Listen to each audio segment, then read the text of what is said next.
Hedy Lamarr was box office dynamite, a smouldering femme fatale known as the most beautiful woman in film, and cinema's very first nude. But when her looks began to fade, Hollywood rejected her, and in her mid-30s, her life fell apart. Her endless search for love and stability led to 6 disastrous marriages, and her struggle to combine her career with motherhood ended with her rejecting her children. I think Hedy saw herself towards the end of her days as a beauty whose beauty had been lost, and she became very reclusive. Cosmetic surgery to return her good looks had disastrous results. And alone and on the breadline, a bewildered Hedy found herself on trial for shoplifting. Did you have a shopping bag in your possession outside the store? Well, I don't know. I had my shoes, yes, so they must have been in the shopping bag. This could have been the tragic end to a once glamorous life on the silver screen. But then came redemption. Because Hedy Lamarr, Hollywood movie star, had also been an inventor. And her remarkable invention was to place her amongst the greatest minds at the forefront of modern communication technology, because all laptops and mobile phones can surf the internet, thanks to an invention of Hedy Lamarr's. The role of inventor was the best she had ever played.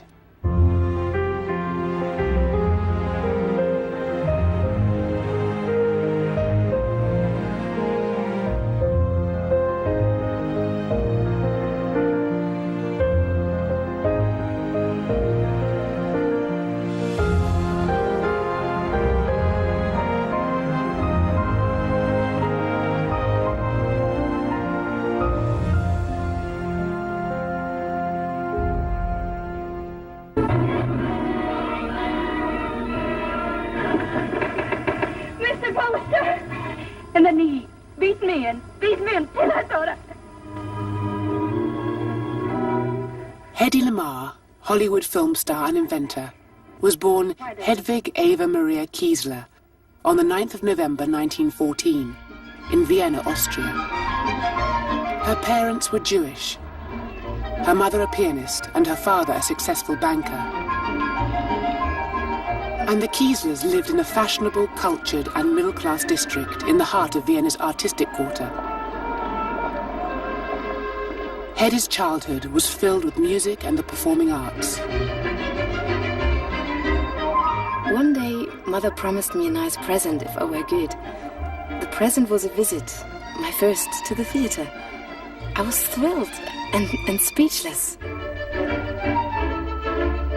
It was on that day that she first dreamed of a life on the silver screen.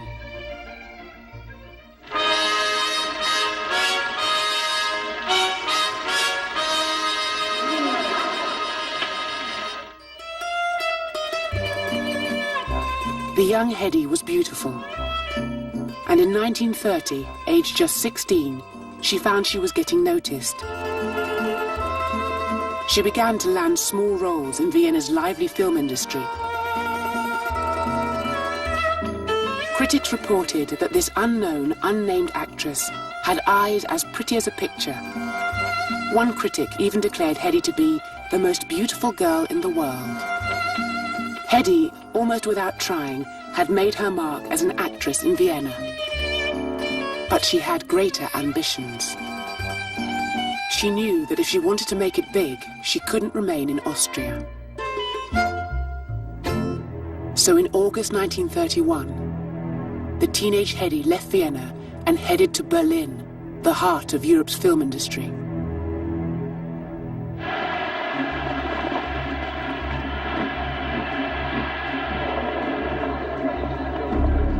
Germany in the 1930s was politically unstable and near collapse, crippled by the poverty of the Great Depression.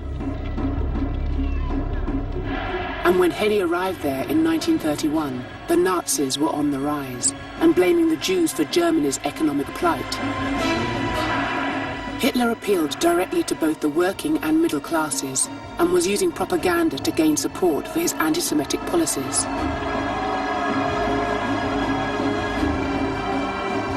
His now immense Nazi party was poised to take over German politics. But despite the dire economic and political situation, German filmmakers were still managing to fill the cinemas.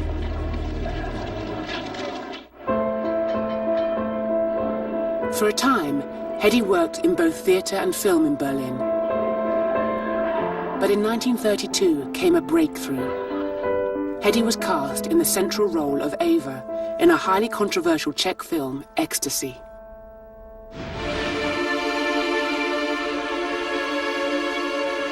Eva was a beautiful young woman who marries an older man, only to find a younger lover. But it wasn't the plot that made the film so controversial. It was the sex.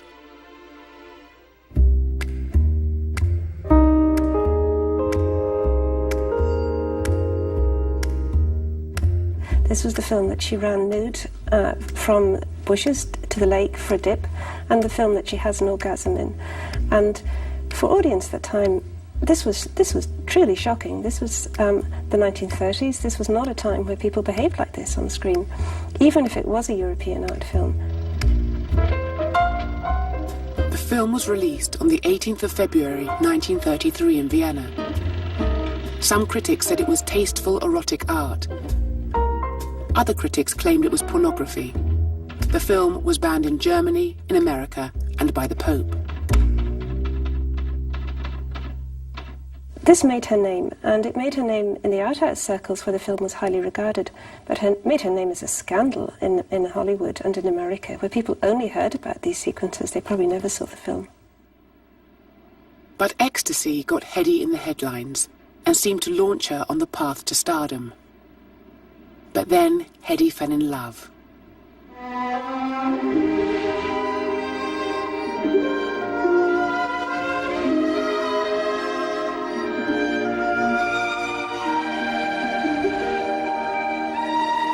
Fritz Mandl was a wealthy Austrian businessman, 13 years Hedy's senior, a Catholic but of Jewish descent. He had seen Hedy on stage and screen and pursued her.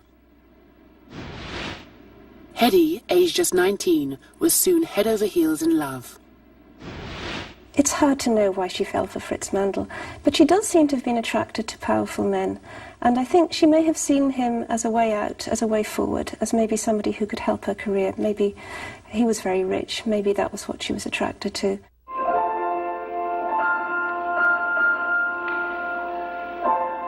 By May 1933, the couple were engaged, and Hedy announced her early retirement from the movies.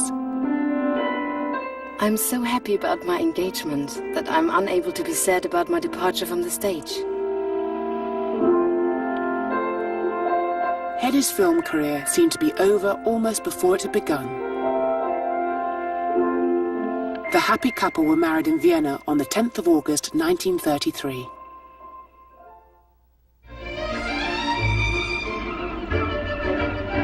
Hedy and her new husband spent an extended honeymoon visiting Europe's most exclusive resorts. They toured Paris and Nice, and yachted around Cannes and Venice. We spent many golden, glamorous weeks at the Lido, dining, dancing, swimming, gliding along the Venetian canals on our own.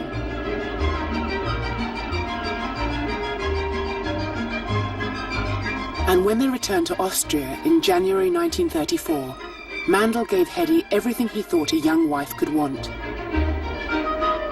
A huge house in a sprawling estate, servants, fine clothes and jewels. But Hedy did not have her freedom. Fritz Mandl saw a beautiful young film star, somebody who was being talked about, somebody who was already being mentioned as a great beauty, somebody he could bring to his dinner table, produce as his trophy bride, who could be relied upon to dress up, look beautiful, make conversation, be knowledgeable, but who wouldn't step out of her place. And that's why he married her. Mandl refused to allow her to return to acting, and she was practically a prisoner in her own home. Outings were restricted to visits to his workplace and the lavish suppers they held at their sprawling mansion. Guests for dinner at the Mandl estate included eminent Austrian figures like psychoanalyst Sigmund Freud and politician Count von Staurenberg. but they also included men like Benito Mussolini. Because Mandel, known as the Merchant of Death, was arms dealer to Europe's fascist regimes.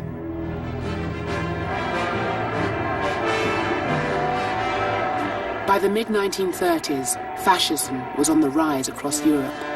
Deve cristallizzare una posizione di potente ingiustizia.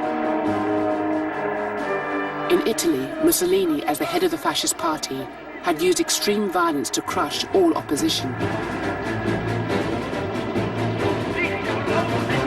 In Germany, Hitler had proclaimed himself the Führer, Chancellor and supreme leader of all Germany.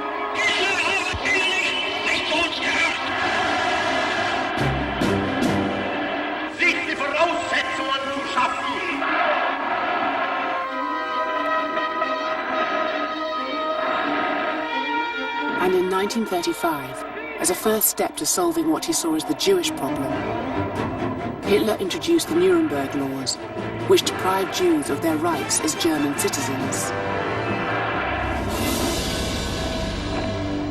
Throughout much of Europe, fascism was taking a stranglehold. Jewish by birth, Hedy loathed fascism. And she hated what Hitler was doing to fellow Jews in Germany. And by 1936, she could no longer bear to be married to Fritz Mandel, a man making his fortune selling weapons to evil regimes. To her, I believe his politics were repellent. She seems to have known from a very early age that his dealings with Mussolini, his dealings with the Austrian Fascist Party, that he was a munitions baron, he was selling arms to whoever was ready to buy, and those weren't the people that she approved of. So I think she realized very early on that this was not the man for her, that she'd made a mistake. I can't go on with it. You're not helping me, you're insulting me. After several failed attempts to escape, she disguised herself as a maid and fled Mandel, but not without taking the huge bag of jewels he had given her. And in the summer of 1937, Hedy arrived in London, where she would meet a man who would change her life.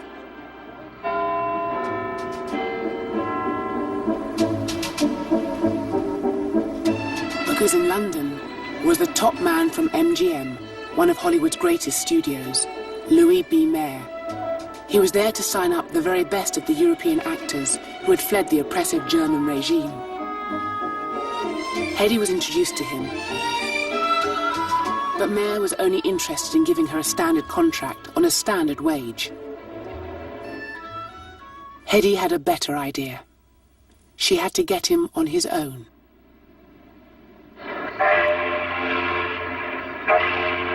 She knew Mayer was bound for New York on the transatlantic liner, the Normandy, leaving Southampton in September 1937. She made sure she was on that boat, and that this time she really got noticed.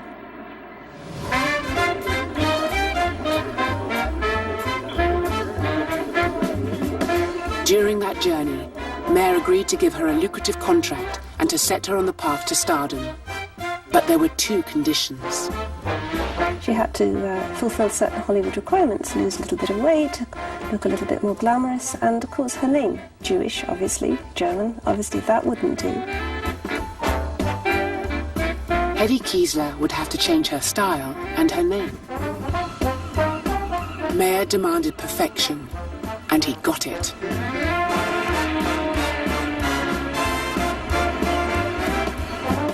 When they arrived on the 30th of September 1937, Hedy Kiesler had become Hedy Lamarr. She was just 22 and poised to take Hollywood by storm.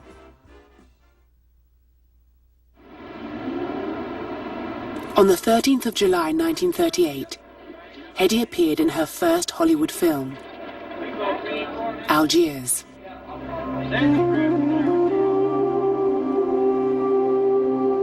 The film was a classic romance, and Hedy took the lead role. They needed a beauty for this film. They needed someone who would look glamorous, exotic, mysterious. They didn't have to be able to act, this person. They just had to look beautiful. And so they took on Hedy Lamarr, and that was the making of her.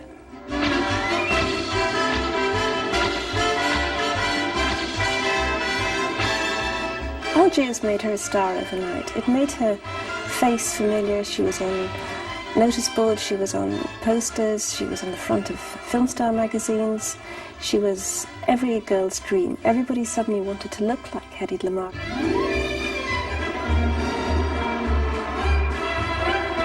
The film was an overnight sensation. The critics loved her. Hedy had achieved what few others had, and made the transformation from European art house actress to Hollywood star. But Hedy, alone in a foreign country, couldn't truly enjoy her success, because back home, a shocking chain of events was unfolding.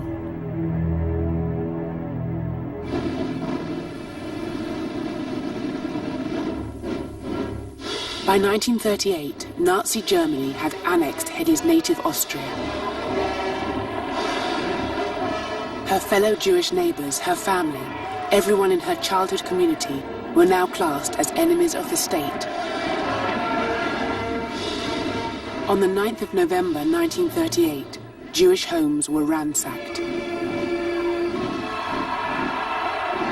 Nazi brown shirts attacked shops and synagogues with sledgehammers, leaving the streets deep in shattered glass in an event that was to become known as Kristallnacht, the night of broken glass.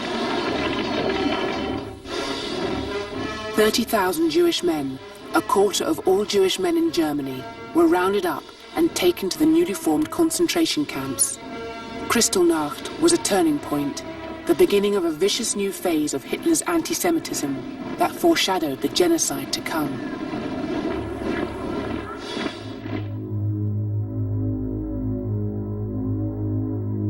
Hedy was appalled by the violence, but in Hollywood could do nothing more than to watch the disintegration of her homeland from a distance. Often Hedy would be going on set, having to make a film, knowing that her country was being destroyed, and particularly her own Jewish inheritance being wiped out. We may guess that many of her neighbours met their end in the concentration camps. It must have been devastating for those people working in America, far away from Europe, hearing about events secondhand and not able to do anything. Hedy, by now divorced from her first husband, Fritz Mandl, was feeling vulnerable and alone. She was in need of stability and in search of love. It was time to find husband number 2.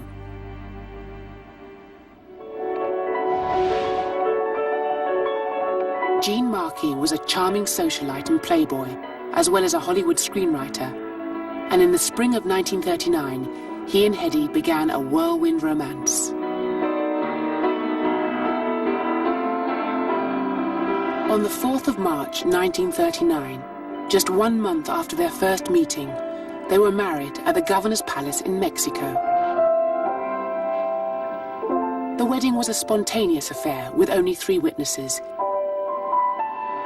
Hedy even went back to work at the studios the following day.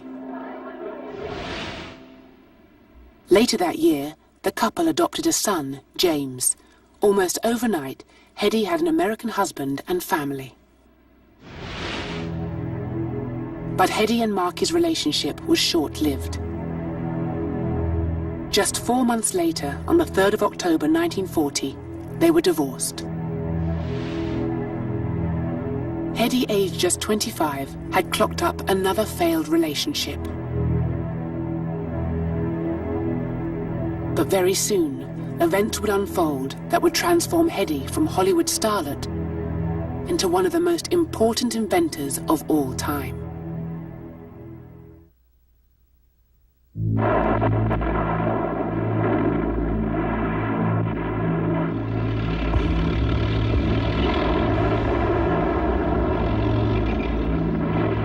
By 1940, Europe was at war.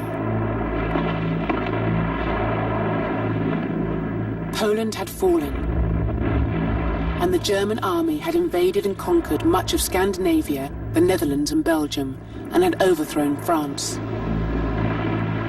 Hitler's allies, the Japanese, were already at war with China when Germany invaded the Soviet Union.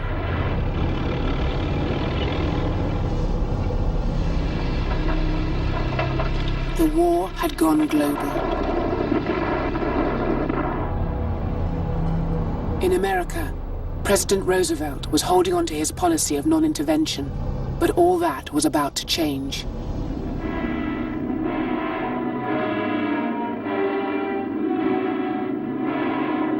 On the morning of the 7th of December 1941, Japanese enemy aircraft launched a surprise attack on the US Pacific Fleet at Pearl Harbor.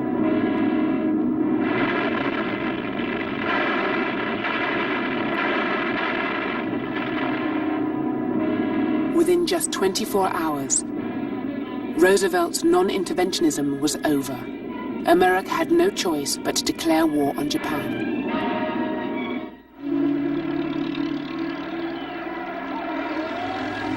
That the Congress declare that since the unprovoked and dastardly attack by Japan, a state of war has existed between the United States and the Japanese Empire. Roosevelt's government now had to find a way to finance the war, and it was clear that everyone, Hollywood included, was going to have to contribute.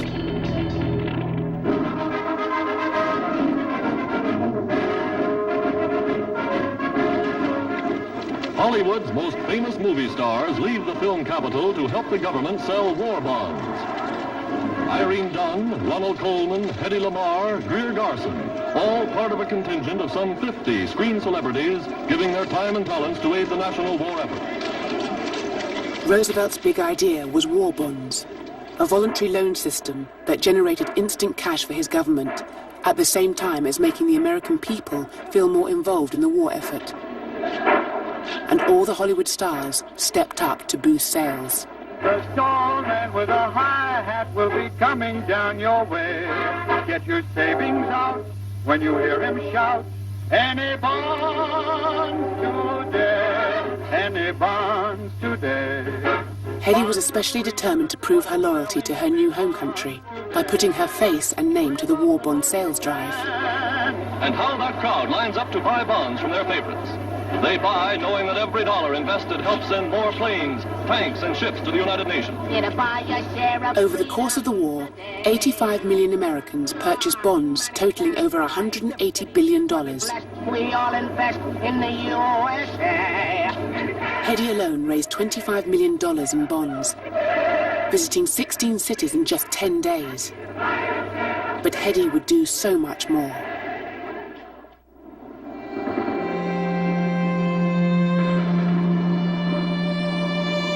A million American citizens enlisted into the armed forces, knowing the grueling conditions and extreme suffering that awaited them on the front lines. So the Hollywood greats decided to do something for them.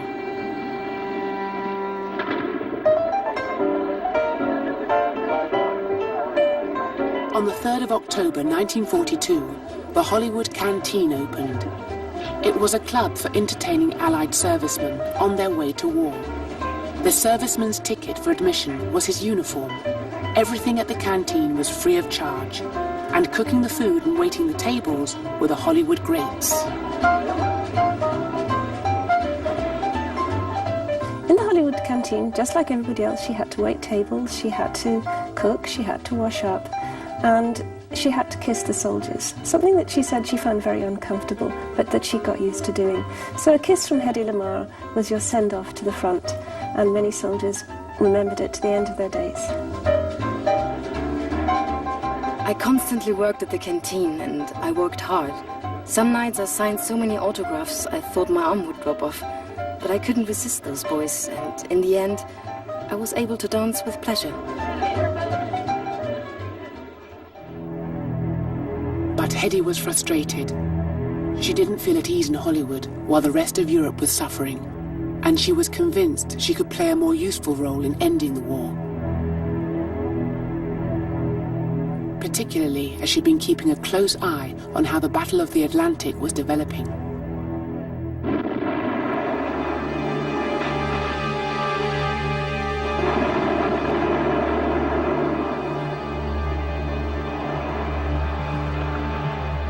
The Allies in Europe were in desperate need of vital supplies of food, equipment, and troops from America.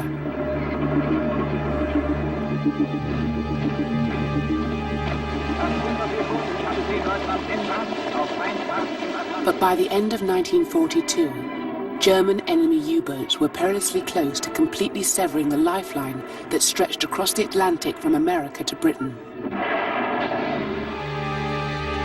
The U-boat's torpedoes were sinking thousands of merchant ships. Over the course of the war, 75,000 lives were lost, and over 14 million tons of goods sunk to the bottom of the ocean.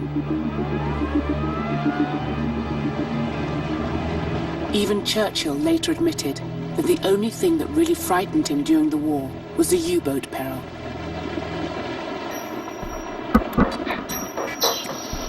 The Allies needed a way of hitting back, and believed the answer lay in developing super-accurate torpedoes.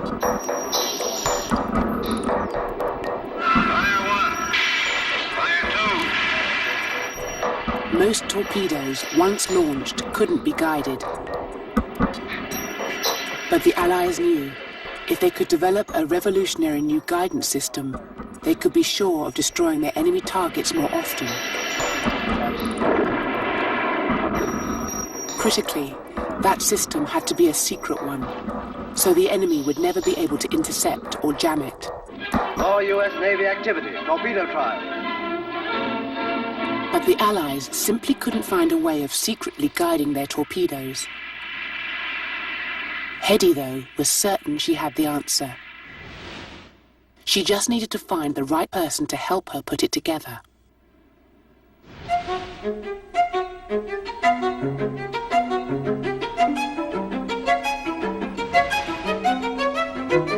George Antheil was the self-styled bad boy of music. He was one of the most talented composers and concert pianists of his time. But his avant-garde atonal style had gained him a reputation for being radical and unpredictable.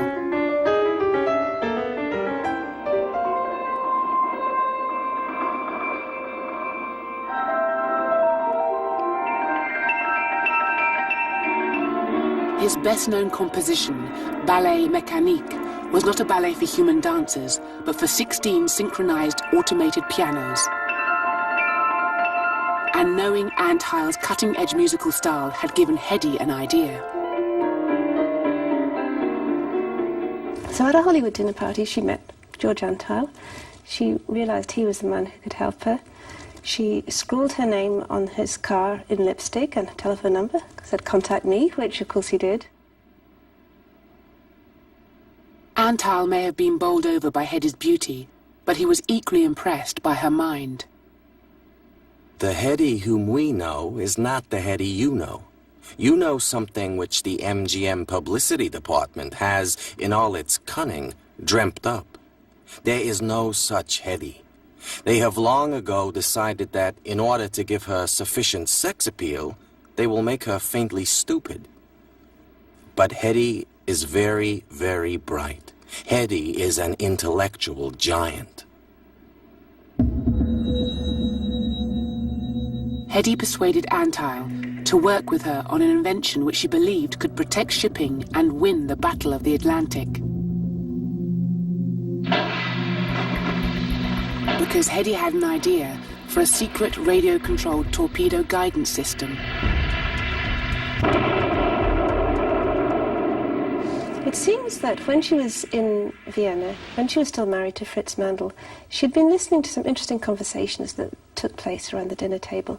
In particular, the Germans and the Austrians at that time wanted to develop the technology for launching missiles to attack, say, a submarine. Hedy had realized that any torpedo guidance system that communicated on one single radio frequency could be easily detected and therefore jammed by the enemy. But she had worked out that if the signal was spread so that many seemingly random frequencies were used, one after the other, then the enemy would find intercepting the signal almost impossible.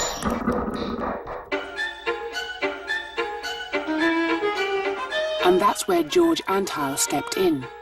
He realized Hedy's idea of hopping quickly from one radio frequency to another could be coordinated in the very same way that he had coordinated the automated pianos in his Ballet Mécanique.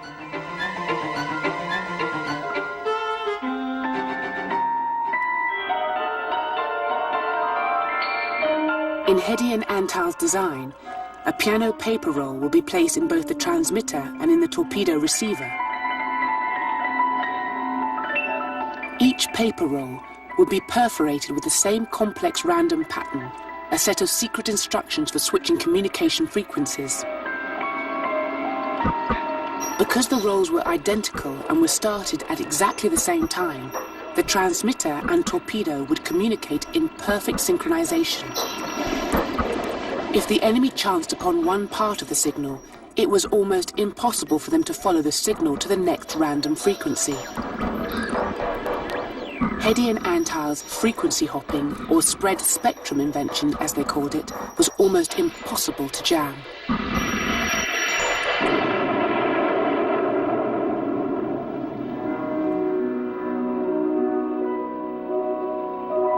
Their final design used 88 frequencies, the same number as there are keys on a piano.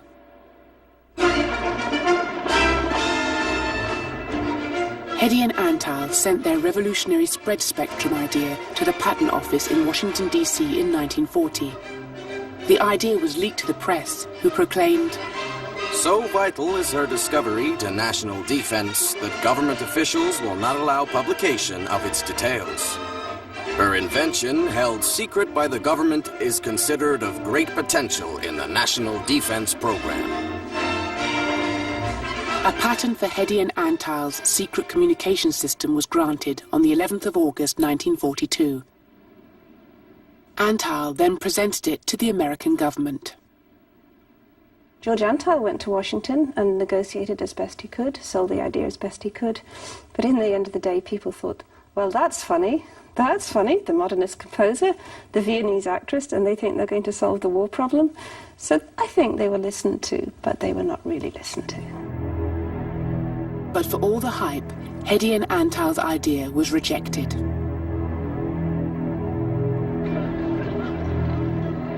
Hedy, deflated, went back to the day job. She had learned one lesson, that people considered her brain to be less important than her looks.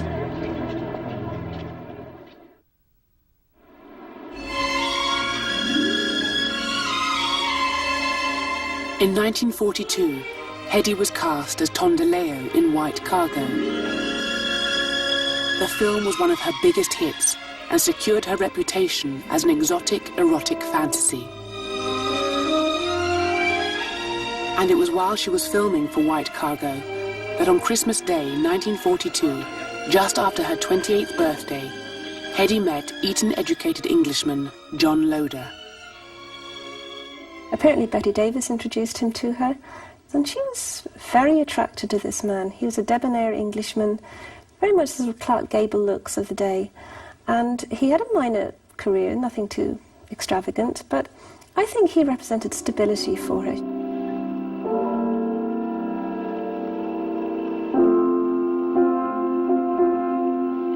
John Loder became husband number 3 on the 27th of May, 1943. It was a quiet civil wedding with only 5 guests. Once married, Hedy and Loder adopted a more down-to-earth lifestyle, as far removed from the glitz and glamour of Hollywood as possible.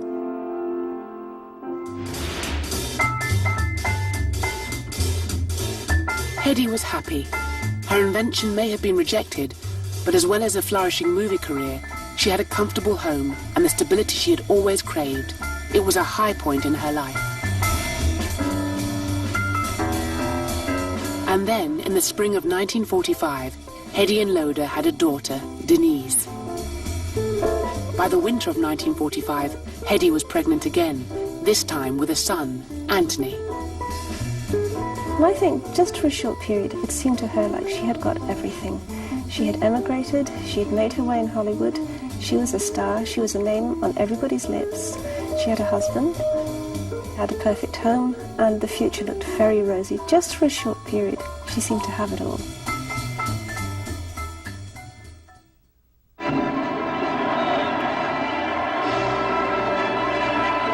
Throughout the world, throngs of people hailed the end of the war in Europe. It is 5 years and more since Hitler marched into Poland. By now, the war was over. It should all have been perfect. But things weren't working out between Hedy and husband number 3, John Loder. They couldn't even agree on the story of their breakup. According to Hedy, in the Christmas of 1945, she told Loder she was both pregnant and wanted a divorce. Loder removed his pipe from his mouth, told her she was a cold bitch, and then returned to reading his book. But according to Loder, Hedy told her agent to break the news by phone, explaining the breakup was because Loder was both a mediocre actor and a terrific bore at home. Either way, on the 17th of July 1947, Hedy and Loder finalized the paperwork. She gained custody of her 3 children, adopted James, Denise, and baby Anthony. At just 32 years old, Hedy was divorced for the 3rd time and desperate not to lose her reputation as an A-list star.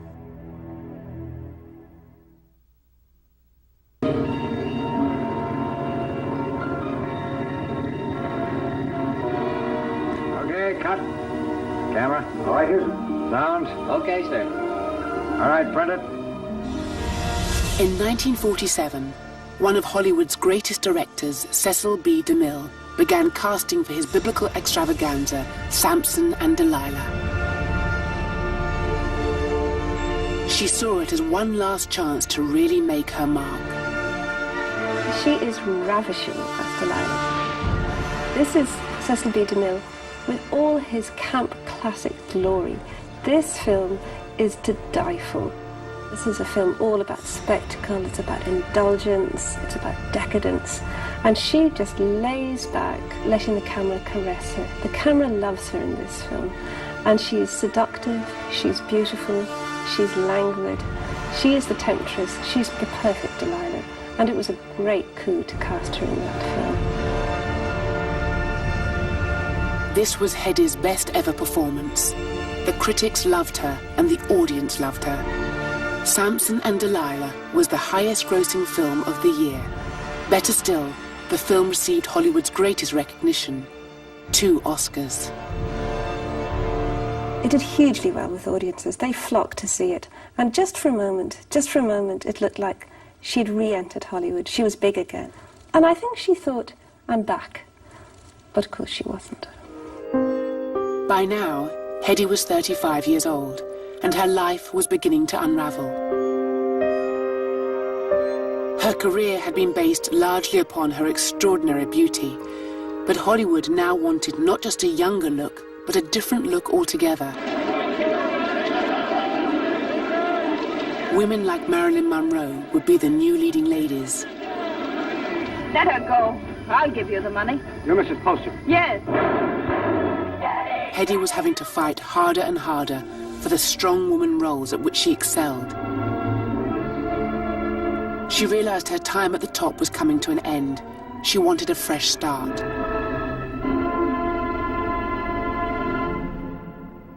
Time for husband number 4.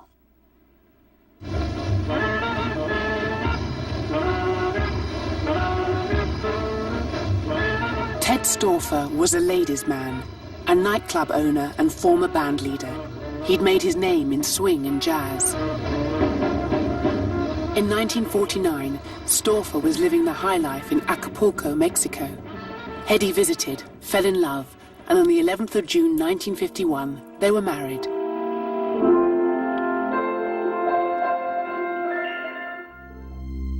But it didn't last. Very soon, both Hetty's marriage and relationship with her children would collapse.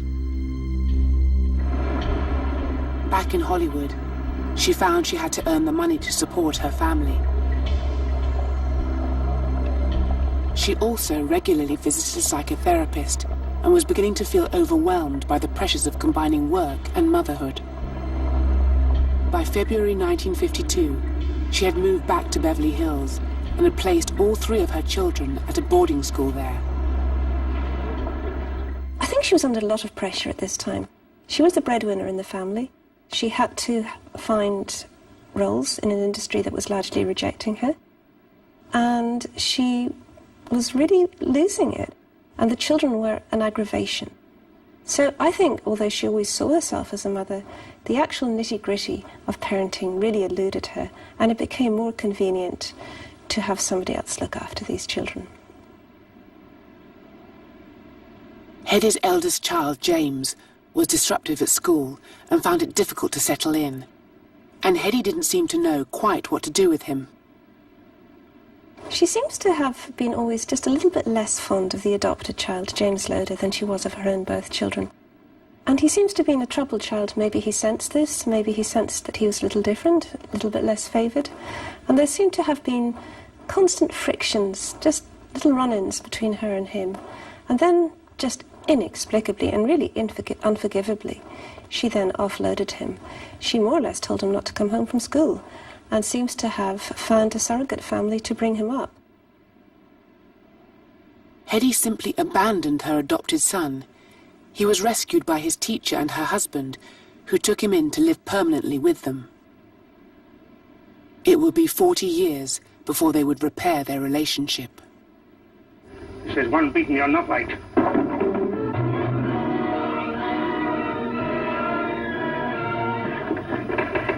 Mr. Poster! And then he beat me until I thought Husband Stauffer was next on the list to go. Look at my back. Claiming that he had hit her on several occasions, Hetty began divorce proceedings in March 1952. Alone and with no calls from Hollywood, the money began to run out.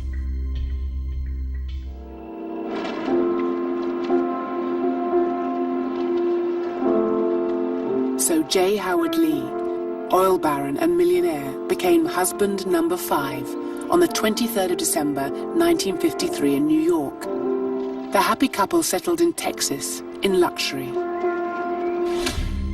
But by August 1958, Hetty was again seeking divorce, and with it a large sum of money. Hetty, alone yet again, managed to hold fire for over 4 years before looking for husband number 6, but she didn't look far. On the 4th of March 1963, she married her divorce lawyer, Louis Boys Jr. This marriage lasted just over a year. In 1964, she sued for divorce, claiming she had suffered extreme cruelty. I think anybody who came from a background as she had, where her whole culture, her country, everything that she knew was destroyed, I think she was always searching for security, maybe even searching for someone to replace the father that she had loved as a child. And she never found that person. It was always a dream. It was a figment of her imagination. So each marriage turned out to be a disappointment, often very quickly. Hetty, aged 50, was alone. She had spent over 3 decades in and out of divorce courts. Then just when she thought her life couldn't unravel further, she found herself in court once again. But this time for a very different reason, because in 1966, Hetty was charged with shoplifting. It began on the 27th of January, when at the May Company department store, item after item found their way into her bag, to the value of just $86. Hetty appeared bewildered at the events. Pardon me? Did you have a shopping bag in your possession outside the store, as the security guard claimed? What do you mean a shopping? A shopping bag containing 8 items? Oh, I don't know. That April, she was summoned to the courtroom, The trial lasted 6 days. Hedy put in the performance of her lifetime. I was my most natural and convincing in court. After a 5-hour deliberation from the jury, Hedy was declared not guilty. I think that Lamar has been more than generous. Thank you very much. Of course, it made the headlines in a way that nobody could have anticipated, and it did nothing for her reputation. It was shocking. Here was a name that people had kind of forgotten. She had been out of the headlines for a while, and suddenly she was back, and she was being arrested for shoplifting. It was ignominious.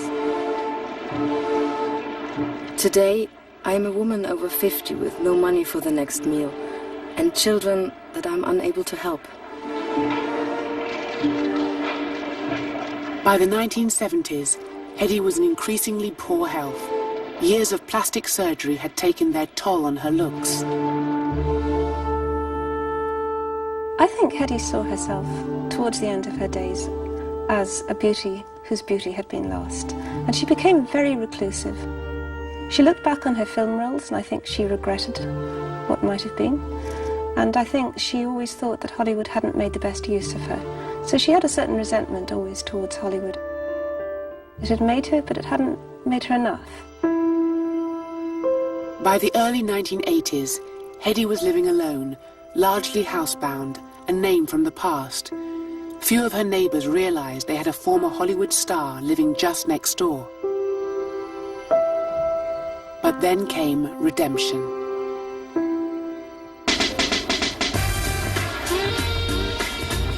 And redemption came from mobile phones. In the 1990s, mobile phone developers needed to find a way of allowing phones to communicate wirelessly without jamming or interference. They chose a method known as Code Division Multiple Access, or CDMA, as the industry standard for wireless communication. And it turned out that CDMA was in fact simply a modern development of Hedy and Antheil's frequency hopping spread spectrum idea of 50 years earlier. What Hedy had intended as a way of secretly guiding torpedoes to their targets in World War II was now being adapted for Wi-Fi networks and mobile phone communication the world over. So suddenly, what had been purely speculative, what had been the crazed idea of a Viennese star and a modernist composer, was back in the headlines, and she was being recognized. It was wonderful because one after another the awards came in, the recognition came in, people were writing about her. So important was her invention that her birthday, the 9th of November, was celebrated as Inventor's Day in her home country, Austria.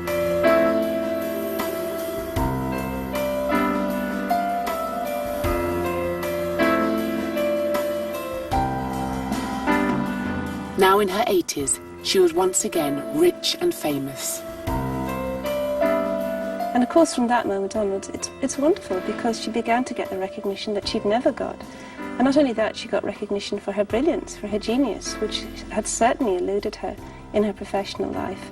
And people were talking about her not as a beauty, not as a failed film star, but as the mother, if you like, of modern technology. Hedy Lamarr, the Hollywood star famous for her good looks, was now being recognized for having a brilliant mind.